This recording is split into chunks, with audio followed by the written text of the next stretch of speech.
What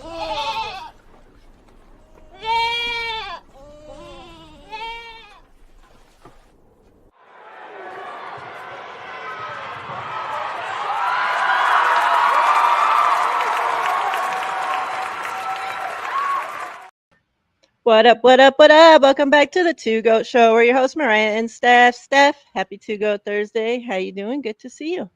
I'm good. I'm good. Good to see you. Good to be back for another Thursday show here. And we're approaching Thanksgiving, so I like the festivity of this background we got going on. Anytime's a time to eat. I'm down. So I'm all for Thanksgiving. Say less. um, but yeah, chat. What's up? Happy Two Goat Thursday. Hope everybody's doing great. We actually got a win this week, so we got to have a victory Monday, Tuesday, Wednesday, victory Thursday. Steph, we're here. Hopefully we can get can we get 2 wins in a row? Let's try it out this week. John V, Don, what's good? Appreciate you both. Real quick before we get started, just want to throw it out here. Next week, obviously, is Thanksgiving, so we won't be doing a show next Thursday. And then the following Thursday, my birthday is that Wednesday, so my wife and I and the dogs are leaving to go on vacation. So Steph and I will not be doing a show that Thursday either. So we'll be having a 2-week break from the Two Goat Show. Obviously, as always, tune into whatever Steph's doing in between now and then, as she usually has shows, a lot of shows throughout the week. So make sure you're tuned in there for everything 49ers up until then, and always. But yeah, what the hell? What y'all doing in here? You guys are up to something fishy. John V's here. Now Trey's here. Can't be trusted. Something fishy going on there. Nope, can't be trusted. What's up, Trey? Good to see you. Daniel Barry, what's good? Happy Thursday. Hope you're doing well. So I was telling Steph before we got started, normally those that have ever watched my shows know I have like 30 pages of notes when I sit down to do a show. But I just woke up today, like I was telling Steph, like it's been raining all week. And as much as I love the rain, obviously the rain doesn't feel good on my body. So I just woke up today feeling blah and pain. Like I wrote a little bit of notes, but I'm just like I didn't want to cancel the show, obviously, because we're not doing a show for another 2 weeks. So I'm like, that wouldn't be great to have a 3-week break. So I'm like, we'll push through. So yeah, it might be a shorter show. We'll see how it goes. Obviously, as always, chat, if you guys have questions for Steph, not for me, because I'm not answering them. If you have questions for Steph, put them in the chat and we'll get to those as we go through. Steph got this dub.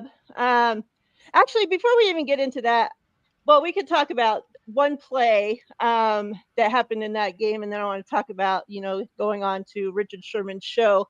Upton Stout in this game had a hell of a goal line turnover. Crucial play in that game. I think, he seems to be like, when I look at what people are saying about, like, especially the rookie class, he seems to be like one of the fan favorites from this rookie class so far. And prior in that game, he had given up a play, right? And George Kittle talked about that after he gave up that play, that he came to the sidelines, or sometime after or whatever, that he was like, don't worry about it, next play, like you have so many more plays in this game, right? Like don't let that one play like be the defining play, right? So then he goes out there and makes that goal line turnover. He was on Richard Sherman's show this week and kind of talked about how like he would give 50-50 credit to Diamador Lenore and Fred Warner, to who he's like looked up to how to prepare his body, how to get ready for games, like all that kind of stuff. And like I thought it was pretty cool because Sherman even, and like I really wish the 49ers would somehow get Sherman in the building, like have him be some kind of some kind of coach, mentor, freaking somebody that comes in and talks to the team, something, right? Like, because like just in that little podcast, like I forget even how long it was, let's say 40 minutes, like he had so much insight to give this young kid. And like somebody like, okay, if like they're lined up in this, like they're going to either do this or this, like just different like tells to look for, and just so much like insightful like figure how much ball that guy has seen, right? Like, and we know he played at the best of the best, not being the most fast, athletic guy, but being the smartest guy out there, right? Like, Yeah. that could be valuable to these young guys, right? Like I don't know if like he just hasn't wanted to go into coaching or if he hasn't got the like opportunity, but like you would think, like you know, just being who he is, that he would have got like at least some call to be something like entry level coach, whatever. Make up a freaking position. I don't care, but get him in there. But talk to me about what you have in Stout, Steph. Yeah, I mean, I thought that interview was really cool, and just Sherman kind of just breaking down the game to Stout a little bit and putting it in layman's terms, really like just very easy to understand and digest what he was saying. And that is what makes a great coach, right? Like just someone who's able to simplify the game for you, makes it so you could think less. Like even just in that short clip, right, of him just talking about that, it's like, huh, like that makes a lot of sense actually. Like, why didn't I ever see it that way, kind of thing. And you could tell like that's the same thoughts like Stout was having as well. I will say this though, I mean, like television contracts, he's on the Thursday Night Football group, and you get a pretty penny for being part of those and having that contract. And I don't think, you might see a John Lynch go from TV to a general manager, because maybe the price of that is worth it. The money there is better. But I'm not sure you could say that, what he'd make as an assistant coach or as a consultant would ever be more than, what he's making now as, with his spot at Thursday Night Football. And also, like, you can't do both, right? It's a conflict of interest. He wouldn't even be able to do his podcast, like, and I think he really does enjoy doing both of those things. So I almost feel like it would have to be like a passion project for him to take on coaching. But it's like, it's such a shame too, because it really does feel like he just has such a wealth of knowledge that almost feels like it's going to waste if he's not bestowing it on other players, right? So yeah, that's tough. I don't know if someday he will, but yeah, for now, I enjoy listening to it even in podcast form. And just that he could talk to these young guys like Stout and just have that conversation for him, like that, I'm sure went a long way for Stout. So at least he got to have that. Yeah, and it's crazy that just in those few minutes, like, you talk about like a wealth of knowledge, just like, pretty much going to waste, because just in those few minutes, obviously he taught Stout something that up until this point, nobody else has told him. Yeah, clearly. Like it seemed like something like that you would think would be like more talked about, like right. And yet he was never told that, or it never stuck with him, or whatever the case may be. Let's see, maybe hopefully it sticks with him now. But yeah, like just that little time, like just the wealth of knowledge that he has. And I'm glad too, because like it got up to the point where he was just asking Stout question after question after question, right? And then he turned it over and was like, well, I don't want it to just be like me asking you questions. Like if you have questions for me, like please ask, like. And I'm glad that he gives them that opportunity, because like then it opened up the floor to him to be able to, pick his brain, because when will he get that opportunity again? Like, right. You don't know. Yeah. Now Silu too, like what the hell is going on? What's up, Silu? Good to see you. Who else? Bebop, what's up? David McNiner, my guy, what's up? Hope you guys are doing well. But yeah, love to see that. Hopefully one day we get to see him in the building. Hopefully it ain't in Seattle's building. Like please, if you're gonna become a coach anywhere, like those fans don't even like, they don't deserve you. They're not nice to you. So like just you don't need to help them out, all right? Talk about this game, Steph. Obviously the dub. Now, we've been talking about, we need this offense to step up and carry this depleted young defense, right? Like normally the defense is the one carrying, like We need the offense to actually do something this year. And you know, like they've been trucking along, but they haven't had like a dominant performance to where it's like, okay, that's what we need to see right there. Yeah. Like we need that going forward. And I don't know if we necessarily seen that dominant performance, but a lot better, a lot closer to that performance that we're looking for, right? Now, did we see that because we got our guys back? Brock was in there, obviously Kittle, a few games back. Um, Ricky P, you know, he only got like I think one catch or so, but like he was open a lot, you know, like Mhm. it ain't because he ain't getting separation. Like he's breaking ankles out there. So hopefully, you know, his big game's coming. CMC continues to just be like, holy shit. Um, but is it because they're all back and they're all rolling stuff, or is it because we faced like a beat up shit bottom of the level Arizona team? Like, is this offense for real? Can we count on them, or is this just fool's gold, Steph? Talk to me. I think it's probably a combination of the two, and I think as the following weeks come along, we'll get a better sense of, what this team at or this offense at full health, really is capable of. But I think we can say with some certainty that if they're going against a bad defense like that of the Cardinals, they should be able to score over 30 pretty easily, right?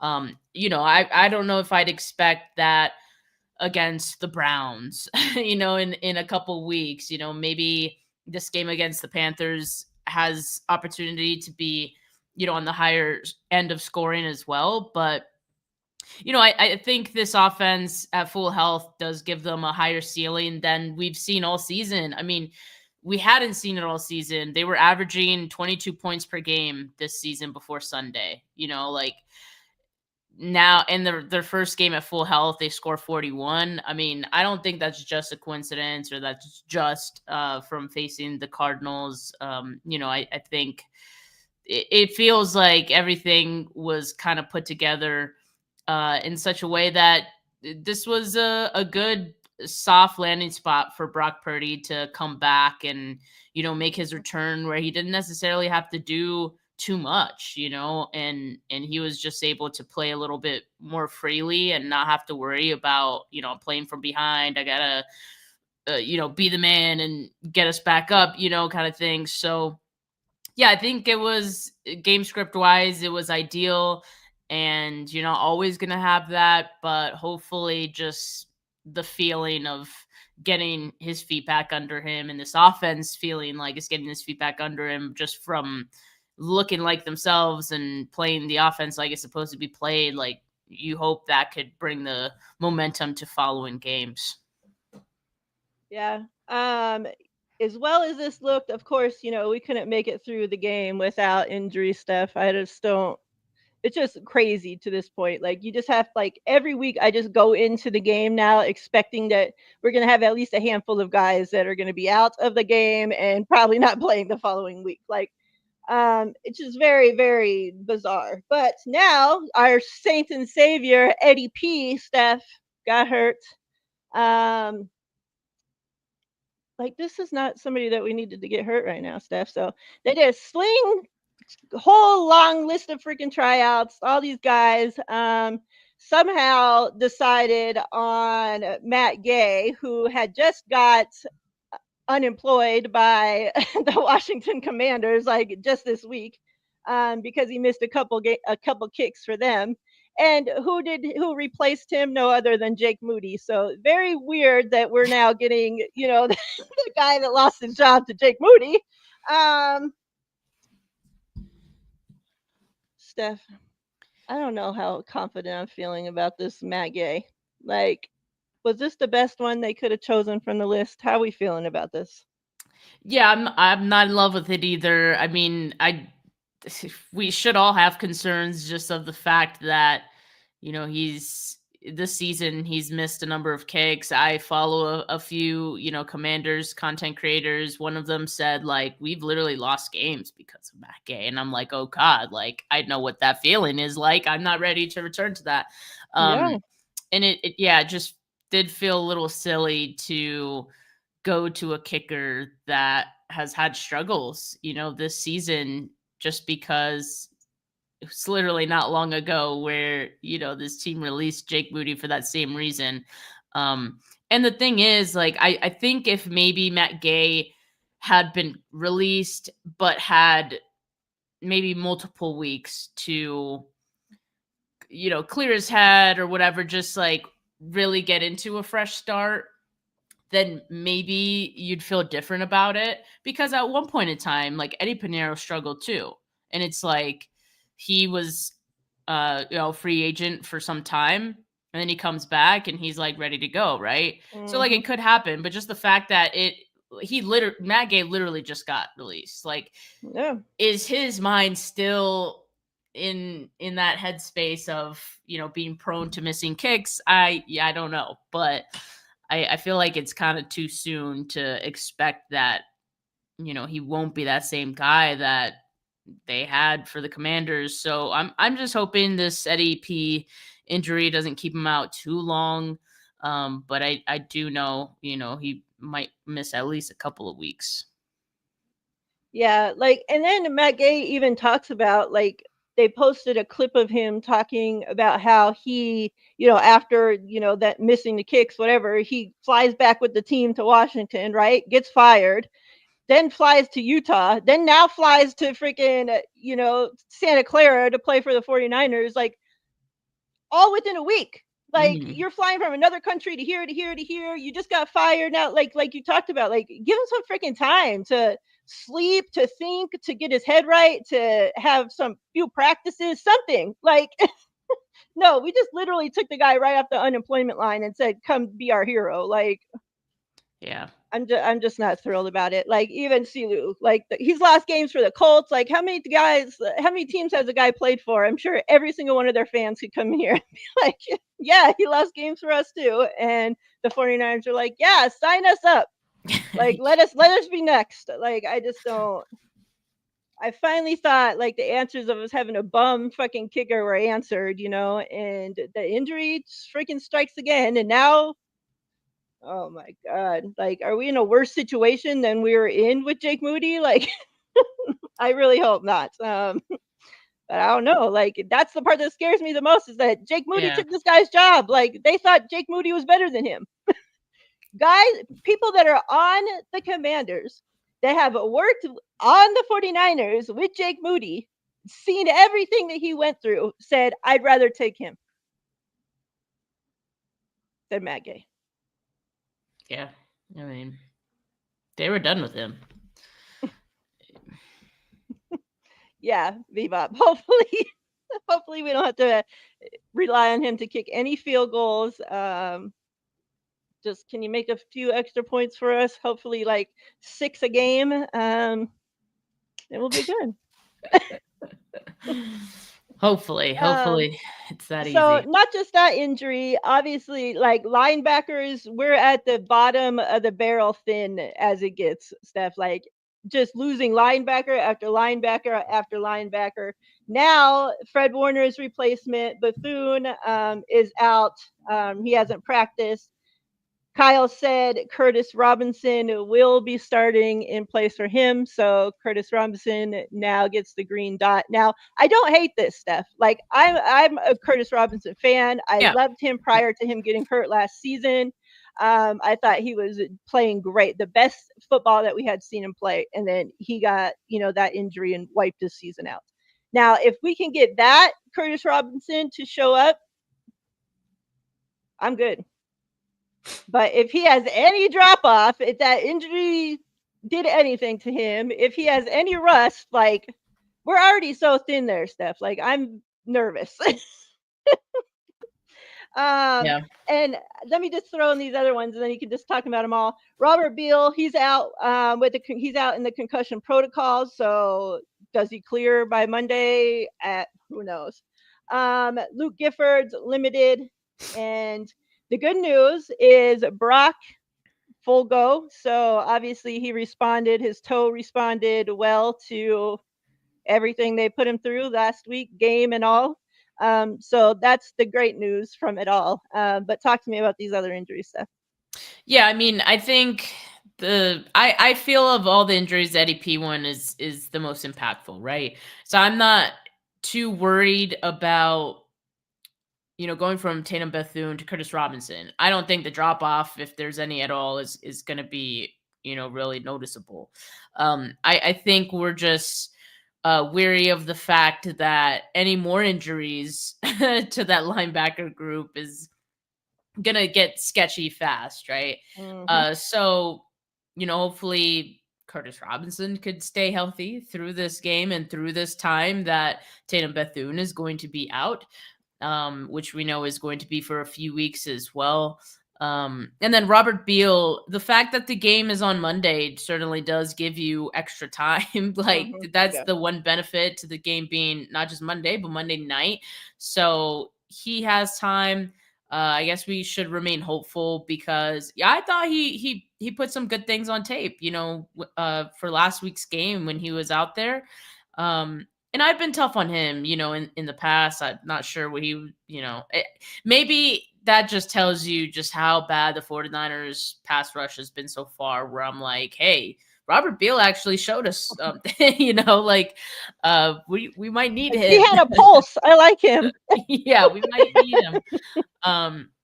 But no, he did have that good play where he helped set the edge really well. And, I think he could contribute. So hopefully he is out there on Monday night.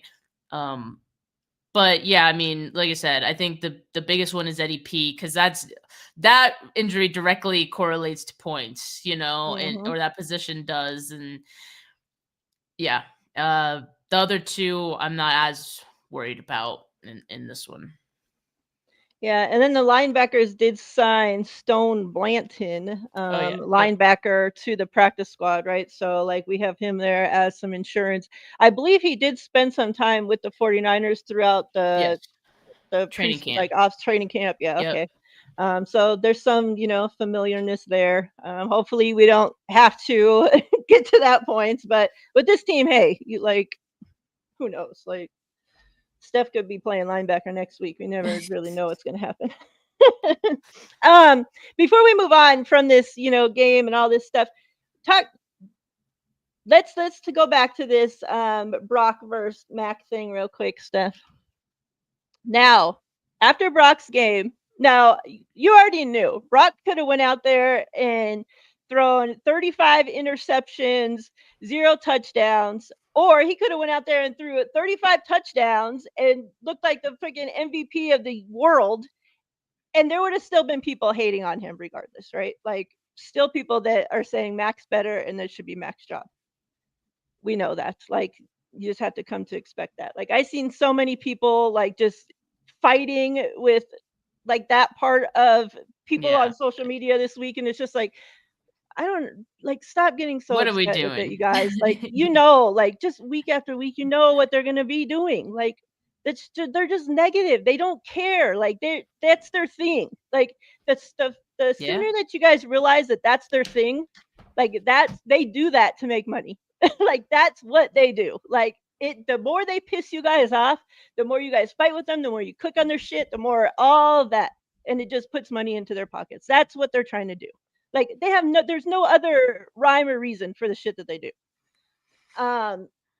So people are just oh my God, fighting to the death of them, and it's just please stop fighting with these people. You're just giving them what they fucking want. Just let them be in their own corner of the world by themselves.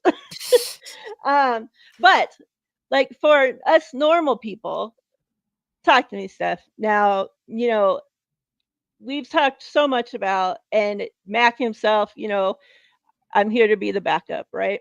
Mm-hmm. I think people seem you just talked about, we averaged 20 points, whatever it was, up until this game when Brock returns. Yeah, 22. Yep. Now, remember the last however long we've been doing the show, how many shows have we sat here and talked about and did our score predictions and predicted over 30 points?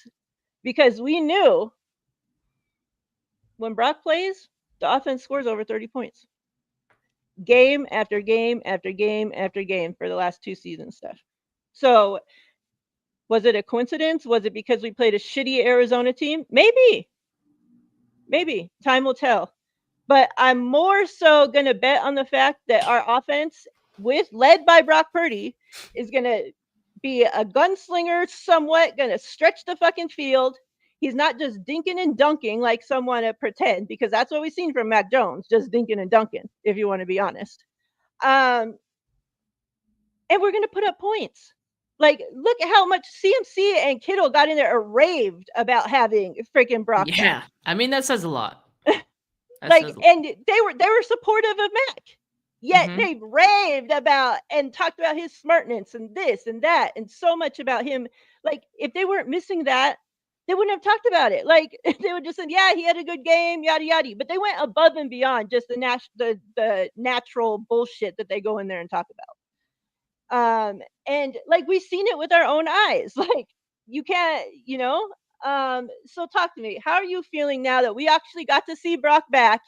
And it's not just not just like forgetting what he actually looks like and going with the national narrative and all this bullshit. Talk to me about this quarterback situation, and what did you specifically see from Brock Purdy?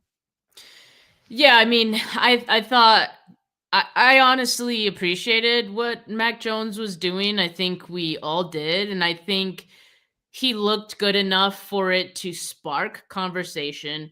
But at the same time, like, for people to use the word controversy, I get it. Like, that's the word people use, but to call it that just insinuates that you feel that Mac Jones should start over Brock Purdy.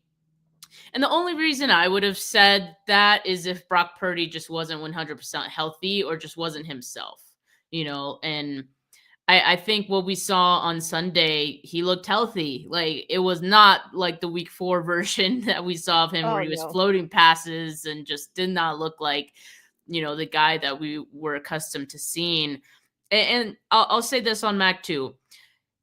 He's risk adverse. So he doesn't take big risks, as you mentioned, like, sort of a dink and dunk offense.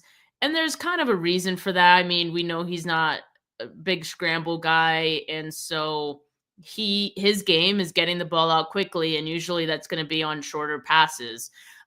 There were also times where he did have time to find an open man, and you see a guy open up downfield for Mac to throw to, and he elects to take the shorter, easier throw. Like, we saw that a couple times. So I think the Mac Jones offense, while it was, it was good, it got the job done a couple of times, or a number of times. I think we saw that it does have a ceiling to it, right? And that's okay. Yeah, like I said, it did what it needed to do.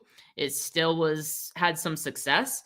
And then I think after seeing Brock Purdy on Sunday, it just gives you a little extra, it raises the ceiling just a bit more. I think it reminded us of why when we went from Jimmy Garoppolo to Mac Jones, it was to Brock Purdy, it was a noticeable difference because both operated the offense well in their own way, but Brock Purdy did it. He just offered a little bit extra. The ability to scramble, to extend plays, the aggressiveness. I mean, he's aggressive. And I think I acknowledge it all the time that Brock Purdy being aggressive also leads to, heightened risk, which leads to near turnovers. Sometimes it does lead to turnovers. But you kind of have to live with that because, I mean, it's the price you pay for having other plays that are way more aggressive, that are successful. So yes, I do think Brock Purdy does, stretch the field a little bit more than Mac Jones was. Like, that's not even really debatable. Unfortunately, like, we didn't see Mac Jones with a fully healthy offense, but I have to expect, like, it wouldn't have been that much different than we'd seen the previous week, or the before Brock Purdy came back, because he did have Kittle. The only guy he didn't, and he had CMC. And he had CMC. The only guy he didn't have was Ricky Pearsall. And the 49ers barely used Ricky Pearsall on Sunday, although he did open things up for other Yeah. guys. So I do have to Mhm. consider that. But yeah, I think Brock Purdy just gives you a little extra. And I'll address this comment Yep. here from Delvin. Thank you for the super chat. It says, with our record and injuries, we are the Cinderella team of the year, and our head coach should be the coach of the year. Still, ESPN Stephen A, no credit. I agree that that Kyle Shanahan absolutely needs to be in the coach of the year discussion. I mean, your team is what, 7-4, and you've done it with like dragging your defense basically since Bosa and Fred Warner have gotten hurt. And even much of the first half of the season, you didn't have your offense fully healthy, including your Mhm. starting quarterback. Like, come Exactly. on. Come the fuck on. Like, he needs to be not just in the conversation, he needs to be a front runner right now for coach of the year. And the fact that he's not is just so ridiculous and disrespectful. I know other names should be in the conversation too, but just they're not mentioning Kyle Shanahan enough for my liking for what he's been doing. And man, we got to give credit to him. I don't know if the 49ers are a Cinderella team. I guess we'll see what they can make out of having a healthy offense, even though the defense is questionable. But we've seen teams with really bad defenses have Mhm. some success in the playoffs. They might not end up winning the Super Bowl. It'll catch up to them eventually. But, if you have a really good offense, you can make it work. So we'll see how the 49ers make it work for the rest of this season. We know that the next 3 games are absolutely winnable, and I think what it comes down to with this offense, I heard Matt Mayoko say it, and I've been echoing it since. 49ers need to win the games they're expected to, point blank, period. Like, and Mhm. they Yeah. won against the Cardinals. Congratulations. That was a game that you needed to win because you were expected to. This game on Monday, well, yes, I think it's going to be, it's a little more interesting because they also have a pretty good record. They had a really good performance last week against the Falcons. I still think the 49ers are expected to win this game, and they should win this game. Same goes for that Browns game. I'm not saying it's going to be easy because that Browns defense is something serious. Kyle Mhm. Shanahan struggles against Jim Schwartz defenses. And then also the 49ers haven't won in Cleveland in like 30 some years, which is Yeah, this shit's insane. crazy. That's insane. That is insane. But I still think the 49ers should win that game. And don't get me started about the Titans after bye week. So if you win these games that you should win, you are looking at 10 plus wins for the season. You are looking Mhm. at having your shot, and a really good one, at making the playoffs. I think if the 49ers do that, Kyle Shanahan's going to be shoe-in, or should be, for coach of the year. Yeah, I don't know what it is with Kyle and the coach of the year, like disrespect just year after year after year. Like Kyle Yeah. came in and took such a shit fucking team and like turned this fucking franchise around and has not got credit for it from day one. Not one single fucking year. Like and yeah, we can talk about this year. Like you're doing all this with half a team, no starting quarterback, and everybody wants to talk about, oh well, Mac, Mac this, Mac that. Nobody thought that at the beginning of the season. You guys all thought he was a piece of shit. Nobody fucking wanted him. And now all of a sudden he's great, so Kyle shouldn't get credit. Kyle did that. Why That's do you what, think yeah. he's fucking Yeah. great? Like, That's the thing. Like, he gets disrespected or like just discredited because everyone knows that he's so good. How does that make sense? Like, you should stupid. be getting the accolades because you're good. Yeah, it's ass backwards for sure. Yeah, this shit's just annoying as fuck. Like, we could go on and on and on about that, but yeah. Thank you, Devin, for the donation. Appreciate you. It's just crazy, crazy disrespect. Like Alberto says, what's Alberto says? They'll never give credit to any Niner unless you're CMC. Like so many of our team just gets like so much disrespect. Like they never want to give Kittle like the best tight end fucking thing. It's always Kelsey. Even this year, they're still talking about Kelsey. Last year they were talking about Kelsey. The guy has been washed. He's not doing shit.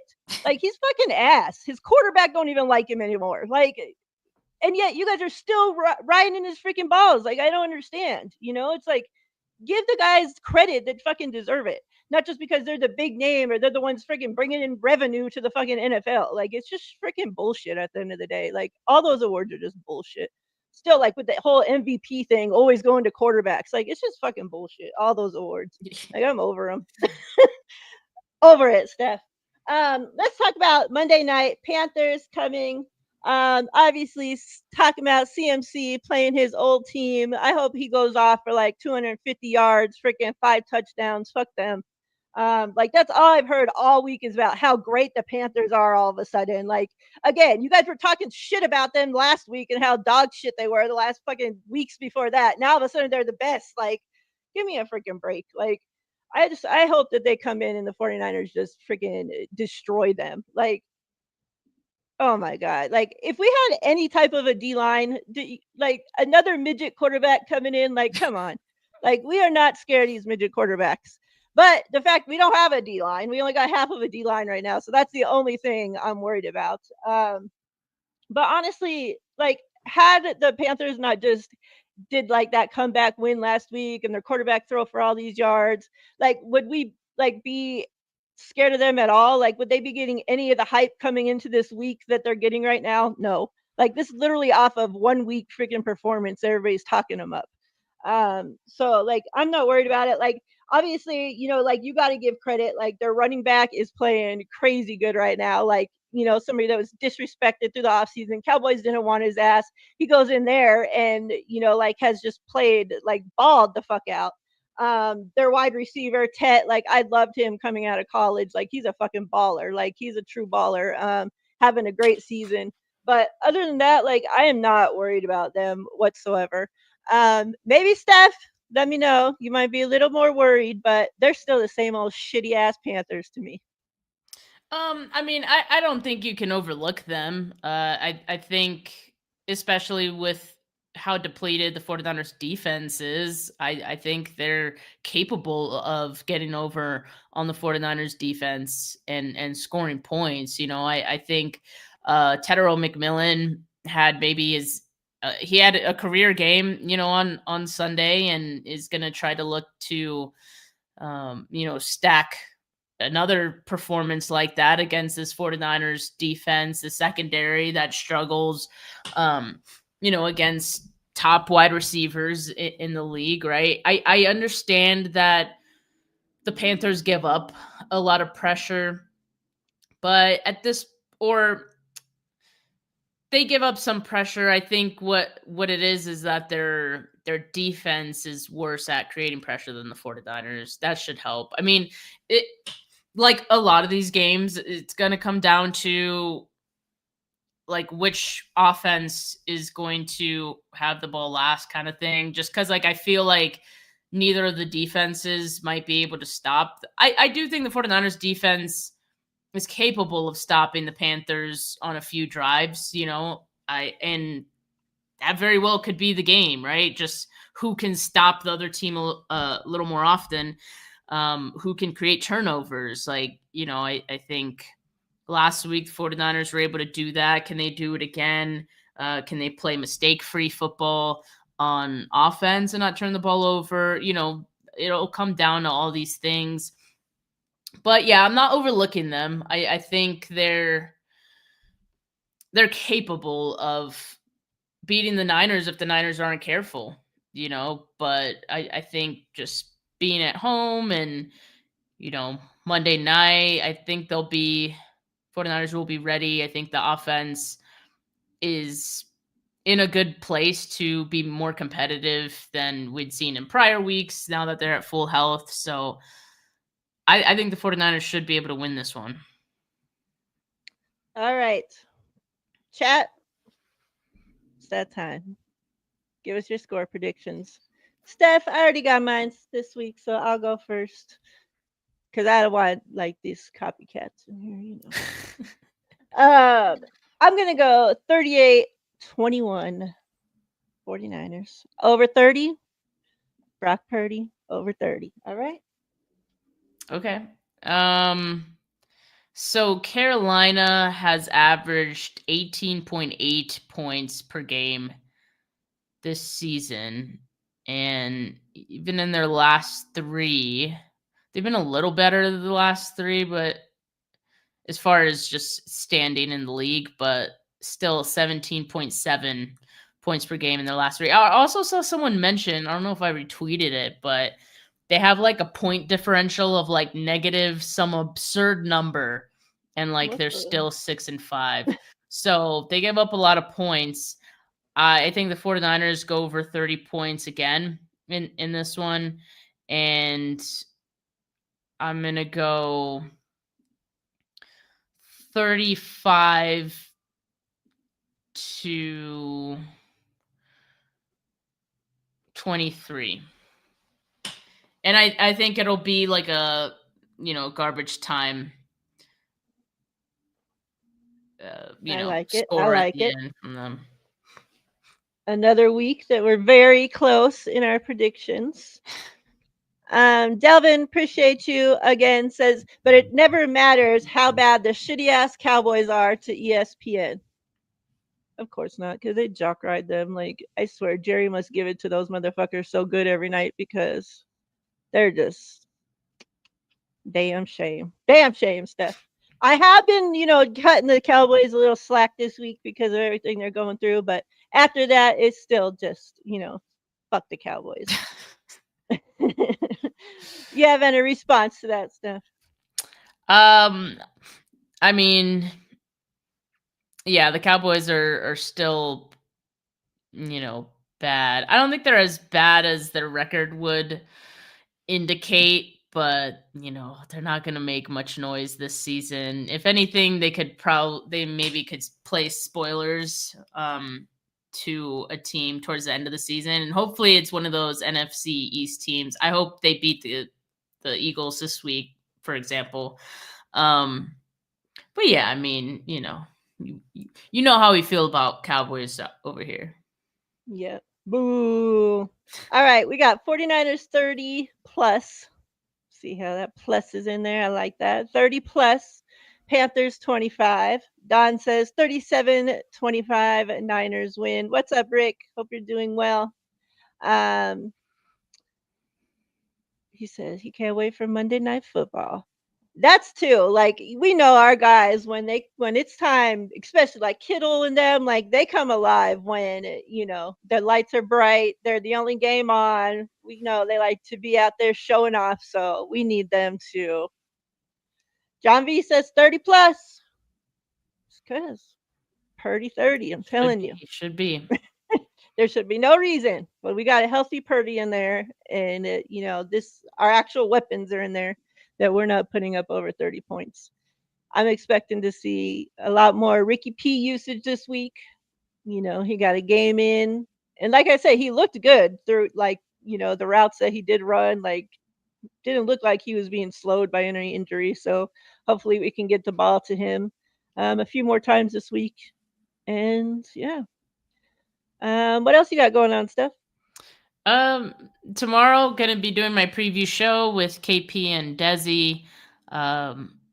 Actually, yeah, I guess we'll see what the injuries are to talk about in this game. If maybe Robert Beal, but I think the other ones we kind of know they'll be out, so maybe not much to talk about on the injury front for that game. But yeah, we'll break down all the key matchups and which ones are favorable to the Niners, which one we got to be cautious of. So make sure you guys check that out. Steph49K, my YouTube channel. There you have it. If you're not already subscribed, the link's right there in the description of the video. You just got to click it, hit the subscribe button. Like I said, if you weren't here at the beginning of the show to hear, Steph and I will be taking 2 weeks off. We'll be back after that, after the bye. And between now and then, please make sure you're tuned in with Steph, whatever she got going on. Make sure you're over there liking all our videos, be in the chat. You know how we do.